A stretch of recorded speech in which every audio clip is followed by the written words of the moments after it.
ठीक अछि, आब शुरू करै छी।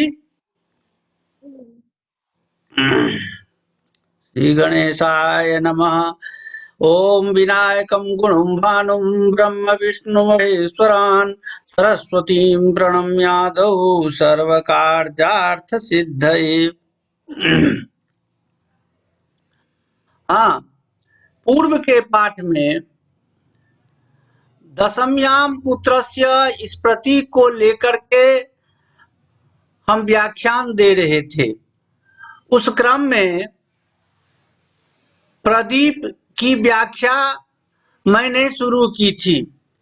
प्रदीप में कुछ कहे और कुछ रह गया, उस प्रदीप की पंक्ति को स्पष्ट कर लें, तो वही स्पष्ट करने जा रहे हैं। देखा जाए, उसमें कहे थे जो घोषवंतो ये वर्णा शिक्षायाम प्रदर्शिता तदादि, माने घोषवान वर्ण जो पाणिनि शिक्षा में दिखाए गए हैं, उन शब्दों से नाम का पहला वर्ण होना चाहिए। नाम का पहला वर्ण घोष वर्ण से शुरू होना चाहिए। और आगे व्याख्या करेंगे घोष पर। पहले इस पंक्ति को देख लें। अंतरस्थम माने मध्य योरलवाजस्य तत् इति अर्थ। मध्य, नाम के मध्य में योर लव में से किसी शब्द का प्रयोग होना चाहिए। त्रिपुरुषानुकम इति, नामकरणे जो अधिकारी पिता, तस्य जे त्रयः पुरुषा तान अनुकायति अभिधत्त इति त्रिपुरुषानुकम। कहते हैं जो नामकरण के अधिकारी कौन होते हैं, तो पिता होते हैं।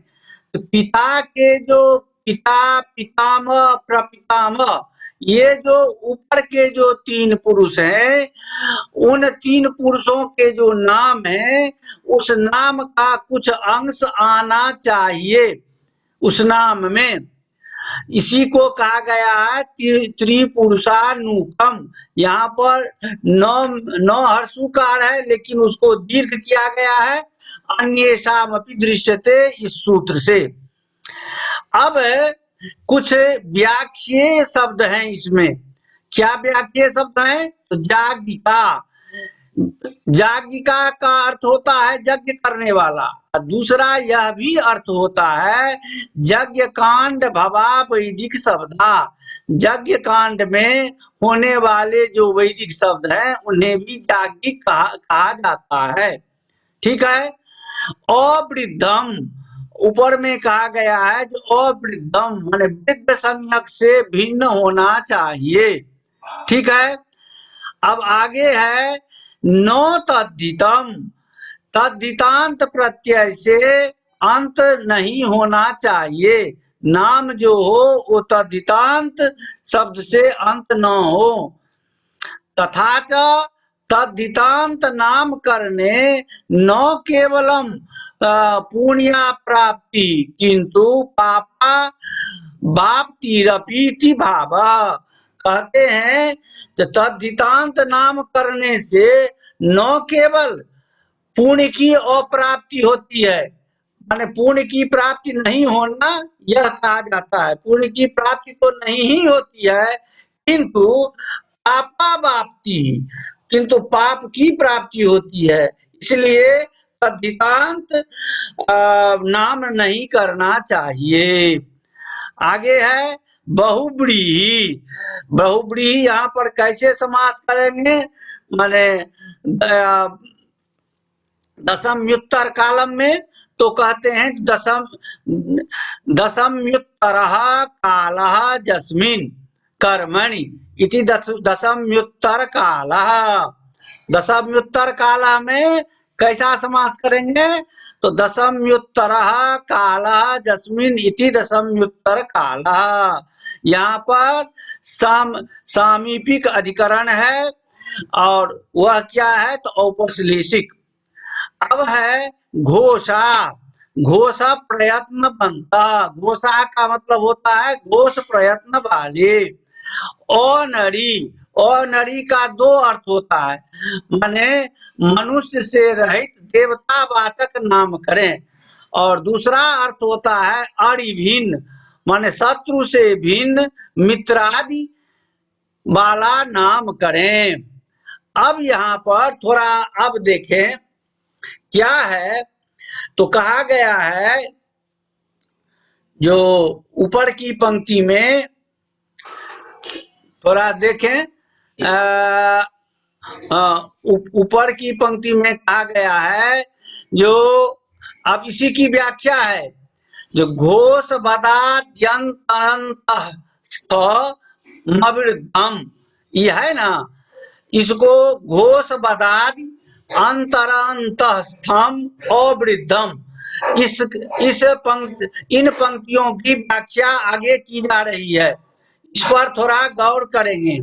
क्या है तो अब अवृद्धम क्या है, तो अवृद्धम कहा गया है, पाणिनि का सूत्र है कि वृद्धिर्जस्या चामादिस तद्वृद्धम, उसकी वृत्ति है जस्य समुदायस्य अचांग मध्ये आदि वृद्धि तद वृद्ध संयम स्यात्। जिस समुदाय के जिस समुदाय में स्वरों के बीच जो आदि स्वर है, वह स्वर यदि वृद्धि संज्ञक है, वृद्धि संज्ञक का मतलब हुआ आ आई औ, आ आई ओ को वृद्धि संज्ञा होती है, तो वृद्धि संज्ञक जो स्वर है आ आई ओ, उसी को वृद्ध संज्ञा की जाती है। पाणिनि के इस सूत्र से क्या होता है, जो जिस समुदाय के स्वर के मध्य आदि स्वर यदि आ आई औ है, तो उसे वृद्धि संज्ञा जो हुई है वृद्धिरादेश से, उसी को वृद्ध संज्ञा हो जाती है तद्धित में। तो इसलिए तो वृद्ध संज्ञक शब्द कौन हुआ, आ आई औ, ठीक है। आप यह ध्यान रखें, वृद्धि शब्द संज्ञक हुआ आ आई ओ। अब आगे है जो आप ऊपर में कहा गया है जो घोष वर्ण होना चाहिए पाणिनि शिक्षा के मुताबिक। घोष वर्ण क्या है, तो पाणिनि शिक्षा में कहा गया है जो संवृतम मात्रिकम ज्ञेयम विवृतम तो द्विमात्रिकम घोषा वा संवृता सर्वे अघोषा विवृता स्मृता, माने एक मात्रा वाले शब्द को संवृत माने, दो मात्रा वाले शब्द को विवृत माने। तो संवृत जितने शब्द हैं वे घोष कहलाते हैं, और विवृत जितने हैं वो अघोष कहलाते हैं। यह पाणिनि शिक्षा में है। अब इससे क्या स्पष्ट निकलता है, अब इस पर विचार करें। तो स्वर जो है, स्वर में पहले काट दिया है जो वृद्धि स्वर यानी आ आई औ, इससे शुरू नहीं होना चाहिए क्योंकि वो वृद्ध संज्ञक है, वह नाम नहीं होना चाहिए। दूसरा दिया है जो संवृत हो, संवृत का मतलब हुआ जो एक मात्रा वाला, जैसे ओ ह्रस्व ई। आवाज नहीं है भैया, क्या आवाज नहीं है भैया, आवाज। अच्छा, अब आ रहा है, अब आवाज आती है, थोड़ा ठीक कर रहे हैं, ठीक। अब आवाज आनी चाहिए, आवाज नहीं है भैया। यहाँ तो कोई गड़बड़ी नहीं है।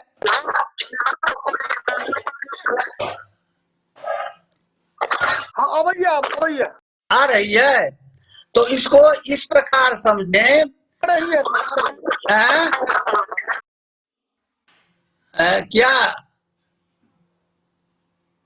हाँ, इसको इस प्रकार समझें, जो आ आई औ को छोड़कर एक मात्रा वाले जो स्वर हैं, जैसे अ ह्रस्व ई, ह्रस्व उ, ह्रस्वरी, इन सब शब्दों से हम नाम शुरू कर सकते हैं, माने आदि का वर्ण ये सब हो सकते हैं।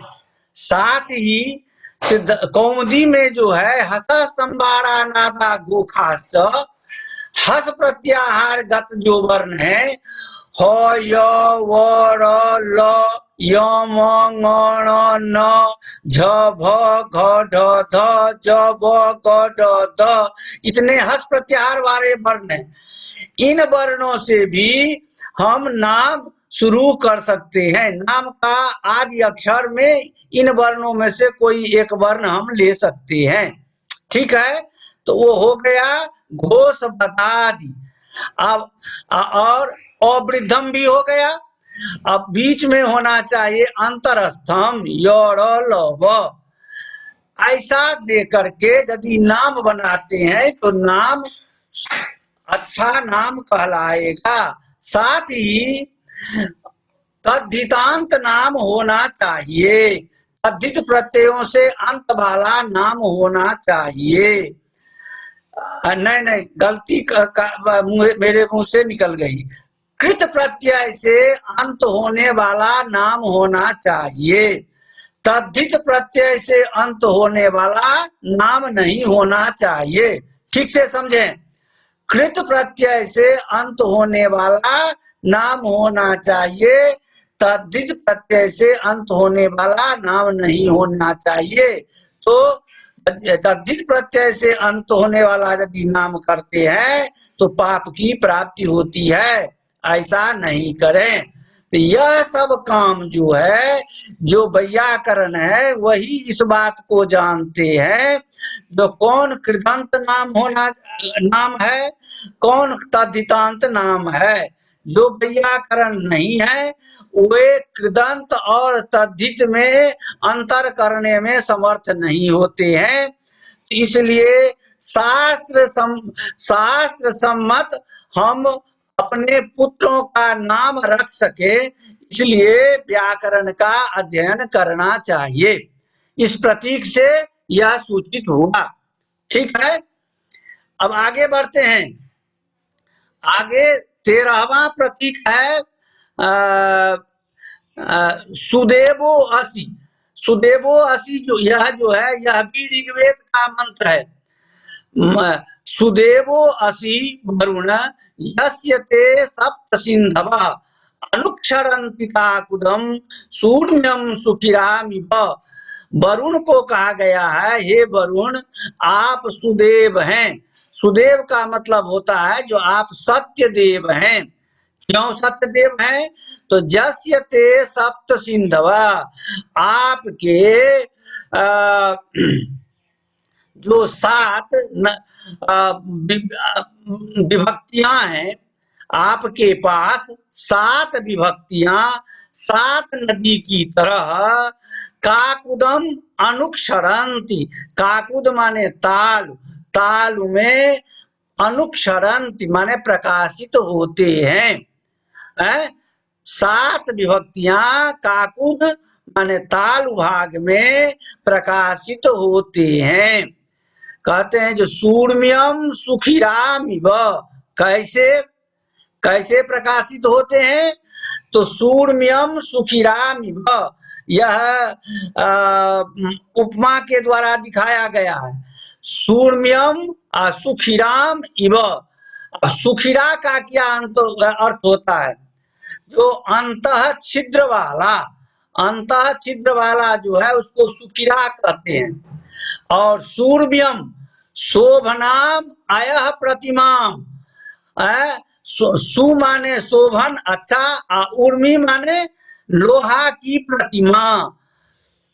सछिद्र लोहा की प्रतिमा में जैसे आग प्रवेश करके उस प्रतिमा के अंतर्गत जो मल हैं उन मल को वो जला डालते हैं, अग्निदेव जला डालते हैं, अग्नि जला डालती है।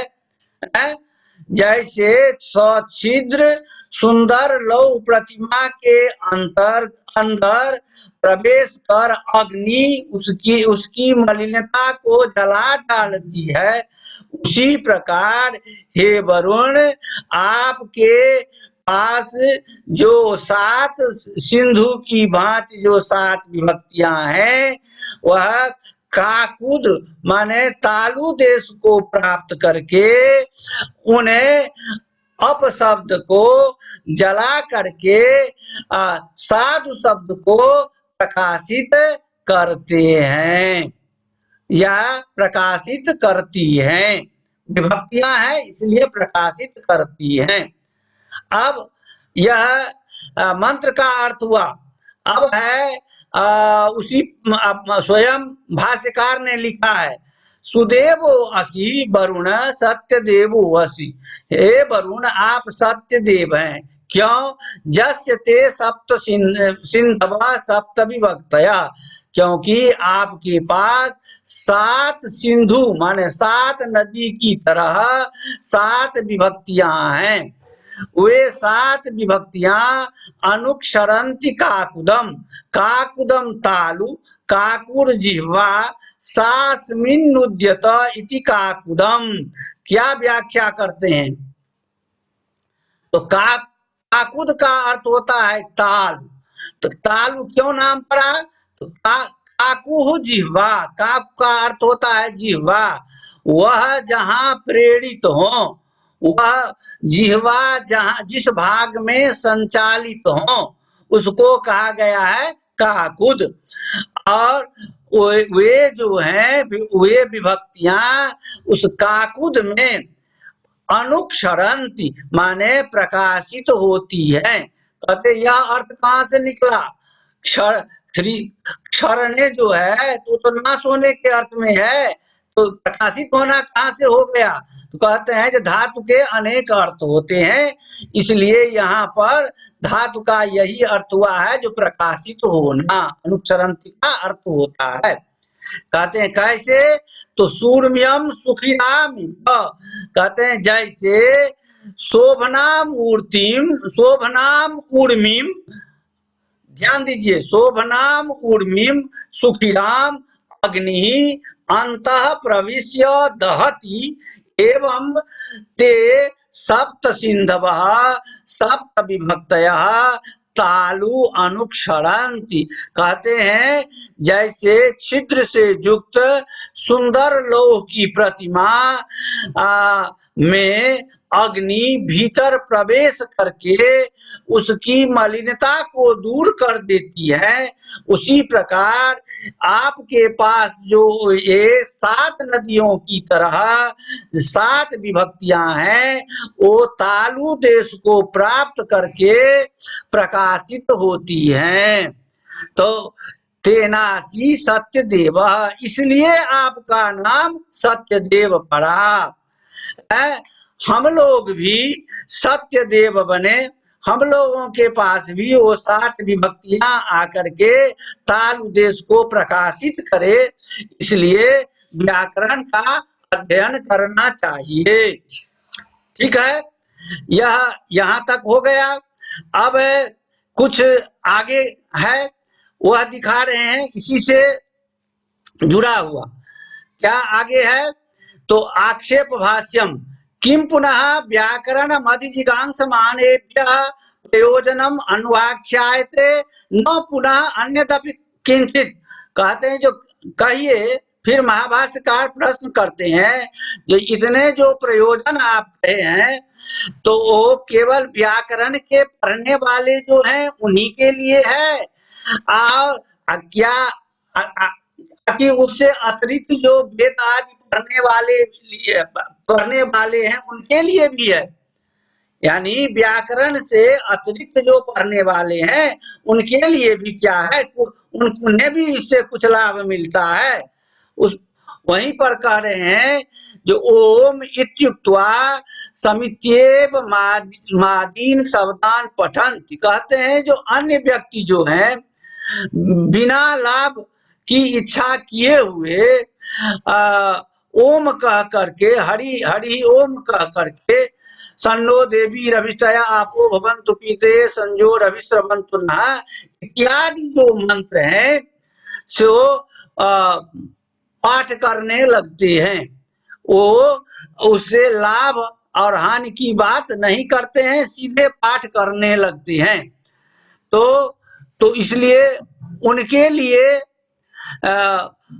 यह कहना जो उनके लिए नहीं है सो बात उनके लिए भी है, लेकिन वो चर्चा नहीं करते हैं, केवल जो है ओम कह करके पाठ करना शुरू कर देते हैं। अब उसी की स्पष्ट व्याख्या करते हैं। ननु कानि पुनः अस्येति जेन पृष्ठम स एव कथम पृच्छति। कहते हैं जो आप तो पहले भी पूछ चुके हैं व्याकरण का प्रयोजन के समय में, फिर क्यों पूछे हैं? तो उस पर कहते हैं जो एवं तर्हि भाष्यकार प्रयोजनान्वाख्यानस्य विषय विभागम दर्शयति। यहाँ भाष्यकार प्रयोजन कह करके उसका विषय विभाग दिखा रहे हैं। विषय विभाग क्या है तो अब सुनिए।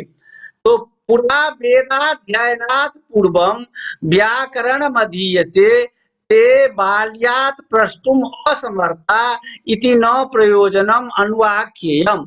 कहते हैं पहले के समय में वेदाध्ययन से पहले लोग व्याकरण पढ़ते थे, गुरुजी भी पहले व्याकरण को पढ़ाते थे। चूंकि उनके पास बहुत समय रहता था, आयु भी बहुत रहती थी, इसलिए पहले व्याकरण पढ़ाते थे। तो बच्चा में जब वो व्याकरण पढ़ते थे तो उस समय वो पूछने में समर्थ नहीं होते थे, तो इसको पढ़ने से क्या लाभ मिलेगा है? बाल्यात् प्रष्टुम असमर्था इति न प्रयोजनम अनुवाक्यम। बच्चा में पूछने में वो असमर्थ होते थे, जो इससे लाभ क्या है? उनको तो गुरुजी जो पढ़ाते थे वो पढ़ते चले जाते थे। अद्यत्वे तु स्वल्पायुष्वात् पूर्वमेव वेदम प्रधानम अधीयते। कहते हैं आजकल तो गुरुजी भी या पढ़ने वाले भी, क्योंकि लोगों की आयु कम हो गई है, तो पहले वेद ही पढ़ाते हैं, क्योंकि अब व्याकरण के बाद वेद पढ़ेंगे तो उतना समय उनके पास नहीं है, तो इसलिए यत् सारभूतम तदुपासनीयम, जो सारभूत है वही पढ़ा देते हैं, व्याकरण नहीं पढ़ाते हैं। तो ऐसे जो व्यक्ति हैं तो वे पूछने में समर्थ होते हैं। जो व्याकरण नहीं पढ़े वे पूछने में समर्थ होते हैं। तो व्याकरणाध्ययन के प्रयोजन क्या है, व्याकरण पढ़ने से क्या लाभ मिलता है, वे ही लोग ऐसे प्रश्न करते हैं। उनके लिए यह प्रयोजन दिखाया गया है, उनके लिए भी यह प्रयोजन दिखाया गया है, अवश्य पूर्वक इनका प्रयोग किया गया है। कहते हैं न पुनः अन्यत इति वेदमपि अधिजिगांस मानेभ्य।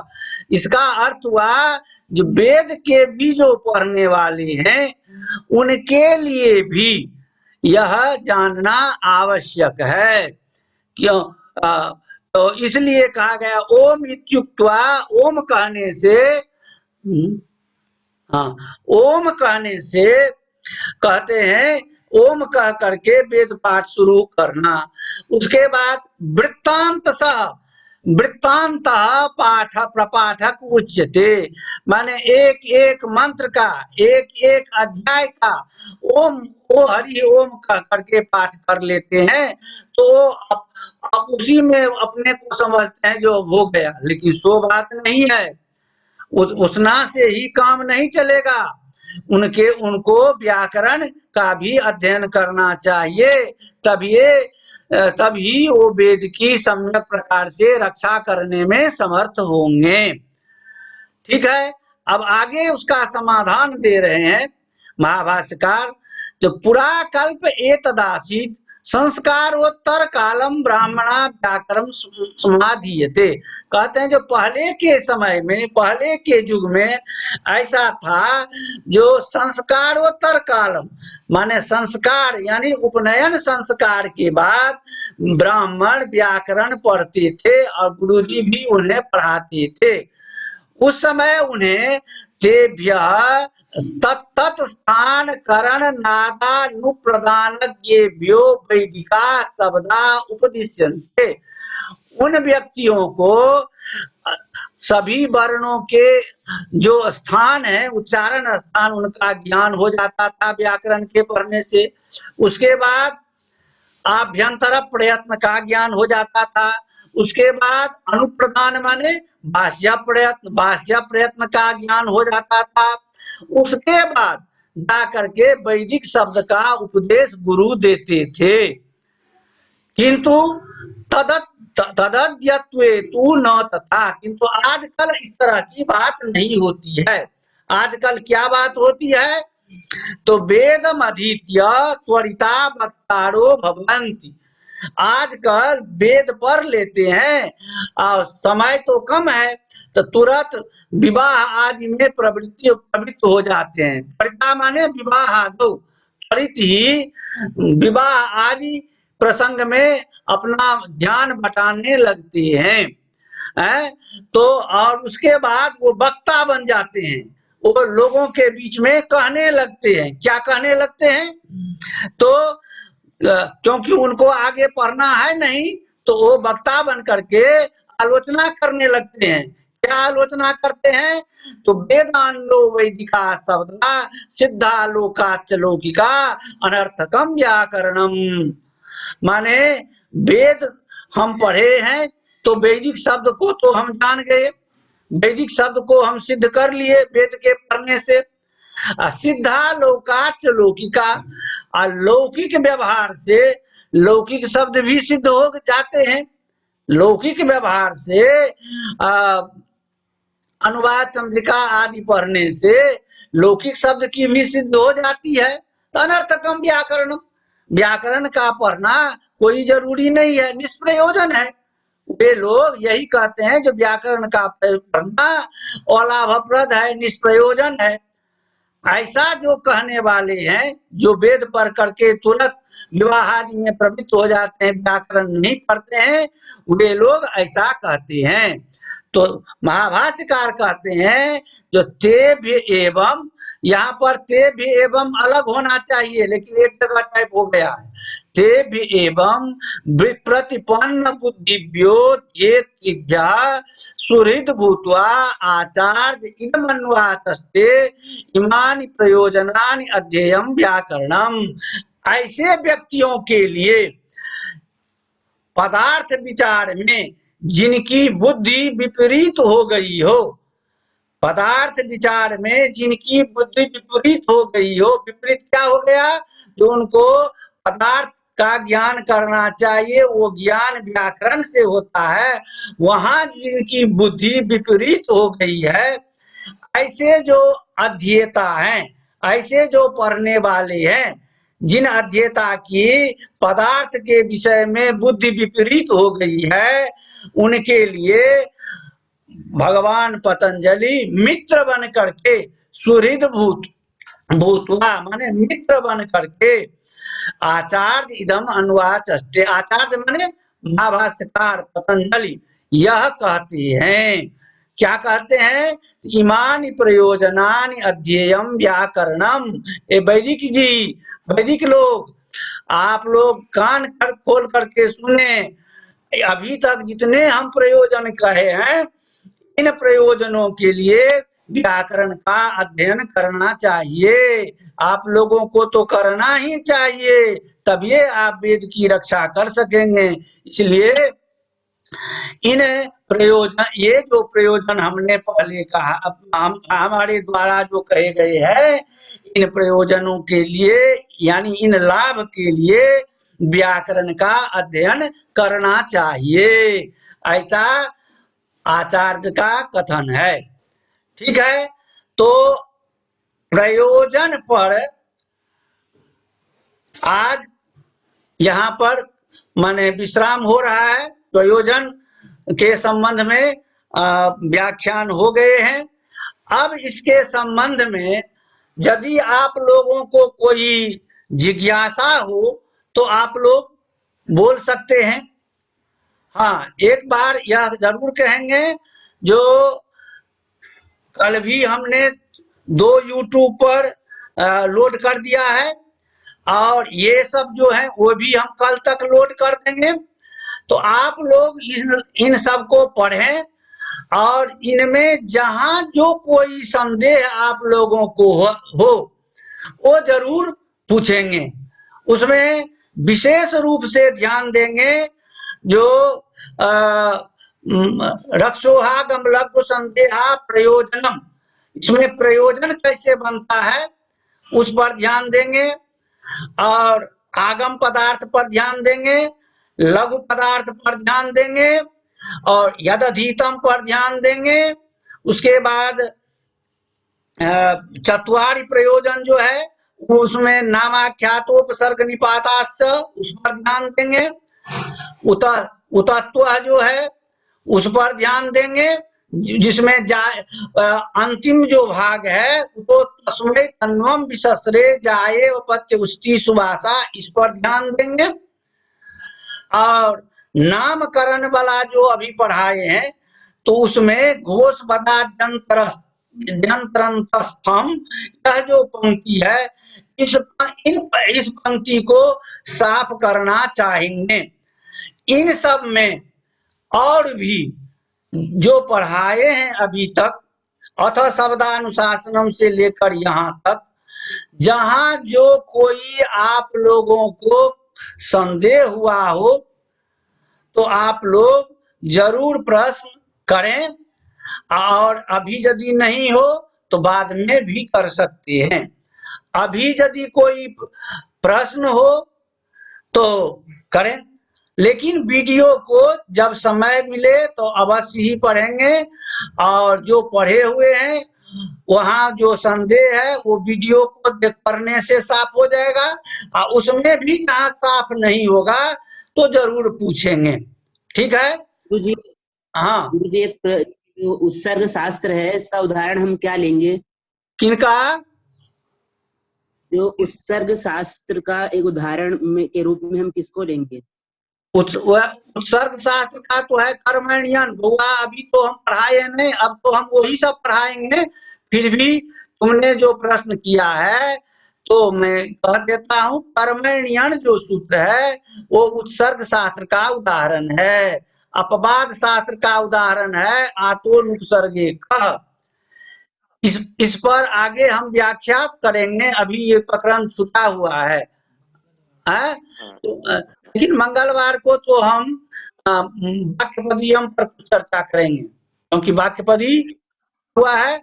अभी तक इतने प्रयोजन तक हम एक तरफ से कर दिए। आप लोग यहाँ तक जो कोई और संदेह हो तो आप बोलें। गुरुजी, दशम्याम पुत्रस्य जो कहा गया है द्वयक्षरम चतुरक्षरम, हाँ। तो इसमें घोष वेदांत भी रहना चाहिए, स्त्री पुरुष का भी इसमें समावेश होना चाहिए, 2 अक्षर का ही होना चाहिए, तत्कृदंत से अंत भी होना चाहिए। ये संभव नहीं लग रहा है गुरुजी। होता है, पाणिनि ने इनका कोई एग्जाम्पल भी नहीं दिया है। होता है।